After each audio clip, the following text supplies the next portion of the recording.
Hello friends. ஆன்மீக விஷயத்துல சில விஷயங்கள் எங்க வீட்ல நடக்கும். அது உங்க கூட பகிர்ந்துப்பேன் எப்பவுமே. இன்னைக்கும் நான் பச்சை கலரு எண்ணெய் எங்க வீட்ல இல்ல பாருங்க. எண்ணெய் வைக்கிற ட்ரால பாருங்க. ஏன்னா 60 செகண்ட்ல நம்ம எல்லாமே சொல்லணும்னா முடியாது.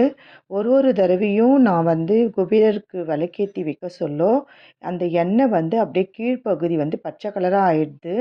இப்ப பாருங்க, தேங்காய் எண்ணெய் நான் ஒரு நாள் ஏத்தி விட்டேன். தேங்காய் எண்ணெய், வெள்ளத்திரி. அதுலயும் அதே மாதிரி தான் பச்சை கலர் எண்ணெய் வந்தது. திரும்பவும் 3வது வாரம் தொலைக்கிட்டு சுத்தமா தீபம் ஆயில் ஊத்தி, வெள்ளத்திரி போட்டு, விளக்கு ஏத்திட்டு, விளக்க தூக்கி தட்ட மட்டும் காமிக்கிறேன் பாருங்க. எவ்வளோ பிளெயினா இருக்கு. சாமி கும்பிட்டுட்டு மறுவாரமும் திரும்பவும் நான் உங்களுக்காக எடுத்து காட்டுறேன் பாருங்க. அதே மாரி பச்சை கலர் எண்ணெய் வந்திருக்கு. இதே மாரி உங்க வீட்லயும் இந்த மாரிலாம் நடக்குதான்னு கமெண்ட்ல சொல்லுங்க. ஆச்சரியமாவும் இருக்கு, அதிசயமாவும் இருக்கு. ரொம்ப சந்தோஷமா